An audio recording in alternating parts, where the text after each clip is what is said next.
నమస్తే అండి, నా పేరు Lavanya. Welcome back to Bhimavaram special kitchen. ఈరోజు నేను మీకు చేపల ఫ్రైని ఎలా పెట్టుకోవాలో చూపిస్తున్నానండి. చాలా సింపుల్ ప్రాసెస్లో చూపిస్తున్నాను, పెద్ద కష్టపడక్కర్లేదు. బ్యాచులర్స్ కానీ అప్పుడే వంట నేర్చుకున్న వాళ్ళైనా సరే ఈ చేపల ఫ్రైని చాలా పర్ఫెక్ట్గా పెట్టేస్తారనమాట. మరి దీన్ని ప్రాసెస్ ఏంటో చూసేద్దామా? మరి రెసిపీలోకి వెళ్లే ముందు ఒక్క చిన్న లైక్ ఇవ్వండి. ఇక్కడ నేను 750 గ్రాముల ముక్కల్ని తీసుకున్నాను. అదే చేపల్లో చెప్పాలి అంటే ఒక 900 గ్రాముల నుంచి కేజీ చేప ఉండొచ్చు. అండ్ ఇక్కడ ముక్కలు కూడా చాలా పెద్దవి తీసుకున్నానండి. 7 ముక్కలు మాత్రమే వచ్చాయి. చేప సైజుని బట్టి ముక్కలు అటు ఇటు మారుతూ ఉంటాయి.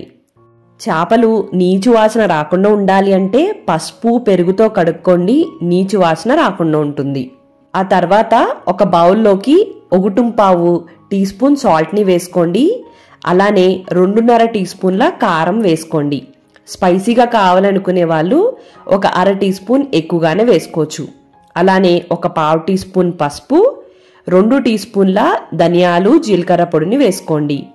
అలానే దీంట్లోకి ఒక 1/2 టీ స్పూన్ గరం మసాలాను కూడా వేసుకుని 1 టీ స్పూన్ అల్లం వెల్లుల్లి పేస్ట్ని కూడా వేసేసుకోండి. ఒక చెక్క నిమ్మరసం, 1 టేబుల్ స్పూన్ ఆయిల్ కూడా వేసేసుకోండి. ముందు వాటర్ ఏమీ యాడ్ చేయకుండా ఇవన్నీ ఒకసారి కలిపేసుకుని ఆ తర్వాత కొద్ది కొద్దిగా వాటర్ వేసుకుంటూ దీన్ని ఒక పేస్ట్ లాగా రెడీ చేసుకోండి. మరీ లూజ్ అయిపోతే చేపకి పట్టదండి. సో ఈ విధంగా ఉంటే సరిపోతుందన్నమాట. ఇప్పుడు చేప ముక్కలన్నిటిని తీసుకుని ఈ మసాలా అంతా కూడా చేప ముక్కలకి బాగా పట్టించుకోండి. ఇలా చేప ముక్కలన్నిటికి మసాలా పట్టించేసిన తర్వాత మూత పెట్టుకుని ఒక అరగంట నుంచి 2 గంటల వరకు ఫ్రిడ్జ్లో పెట్టుకోండి. నేనైతే ఇక్కడ ఒక 1 అవర్ తర్వాత తీసుకున్నానండి. ఇలా మసాలా పట్టించేసుకున్నవి నెక్స్ట్ డే కానీ ఒక 3 రోజుల తర్వాత కానీ ఫ్రై చేసుకోవాలనుకుంటే డీ ఫ్రిడ్జ్లో పెట్టుకోండి. ఆ తర్వాత స్టవ్ని ఆన్ చేసుకుని ఒక ప్యాన్ని పెట్టుకుని దాంట్లో 4 నుంచి 5 టేబుల్ స్పూన్స్ దాకా ఆయిల్ వేసుకోండి. మరీ డీప్ ఫ్రై అక్కర్లేదండి, ఇలా షాలో ఫ్రై చేసినా సరే ఈ ఫిష్ ఫ్రై చాలా బాగుంటుంది. ఆయిల్ హీట్ అయిన తర్వాత ఒక 3 పచ్చిమిరపకాయల్లోంచి సగం మాత్రమే దీంట్లోకి వేసుకోండి. అలానే ఒక 2 రెమ్మల కరివేపాకు వేసుకుని ఇవి సగం వరకు వేగనివ్వండి. అంటే లైట్ క్రిస్పీగా అయిన తర్వాత ఫిష్ పీసెస్ అన్నిటిని కూడా ప్యాన్లోకి వేసుకోండి.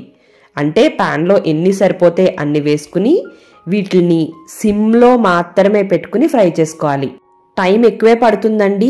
చాలా నిదానంగా ఫ్రై చేసుకుంటేనే చేప లోపల వరకు ఫ్రై అవుతుంది అండ్ టేస్టీగా వస్తుంది. పూర్తిగా ఒకవైపు కలర్ మారేంత వరకు ఉంచొద్దు. మధ్యలో 1 లేదా 2 సార్లు అటు ఇటు తిప్పుకోండి. తిప్పుకున్నప్పుడు ఇలాగా ఇంకా లేతగా ఉన్నప్పుడైతే కొద్దిగా ఇబ్బంది పడతారు, అప్పుడు ఇంకొక స్పూన్ యూజ్ చేసుకోండి. కొద్దిగా గట్టిగా అయినప్పుడైతే ఈజీగానే తిప్పేసుకోవచ్చు. ఒక 15 నిమిషాల వరకు అయితే అస్సలు తిప్పొద్దు.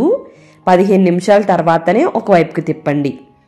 ఇలా ఫిష్ ఫ్రై వేగడానికైతే ఒక 25 నిమిషాల నుంచి అరగంట సేపు పక్కాగా పడుతుంది. ఇప్పుడు పైన క్రిస్పీగా అండ్ కొద్దిగా డార్క్ గోల్డెన్ కలర్ వచ్చేంత వరకు ఫ్రై చేసుకుంటే చాలా చాలా బాగుంటుందండి. ఇలా ఫ్రై అయిన తర్వాత ఒక ప్లేట్లోకి ట్రాన్స్ఫర్ చేసేసుకోండి.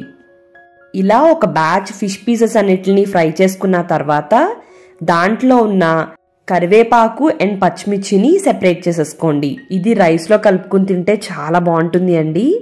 ఆయిల్ సరిపోతే అదే ఆయిల్లో ఫ్రై చేసుకోండి. లేదంటే మరొక టేబుల్ స్పూన్ కానీ 2 టేబుల్ స్పూన్ కానీ ఆయిల్ వేసుకుని హీట్ అయిన తర్వాత సేమ్ మళ్ళీ పచ్చిమిర్చి అండ్ కరివేపాకు వేసుకుని ఇది కొద్దిగా లైట్ క్రిస్పీగా అయ్యేంత వరకు ఫ్రై అయిన తర్వాత ఎన్ని ఫిష్ పీసెస్ పడితే అన్ని ఫిష్ పీసెస్ వేసుకుని సేమ్ ఇందాకలాగానే ఫ్రై చేసేసుకోండి. టైం ఎక్కువ పడుతుంది కాబట్టి 2 ప్యాన్స్ పెట్టుకుని 2 స్టవ్ మీద చేసేస్తే ఫాస్ట్గా అయిపోతుంది అనమాట. అంతే, ఇంత సింపుల్గా ఫిష్ ఫ్రై రెడీ.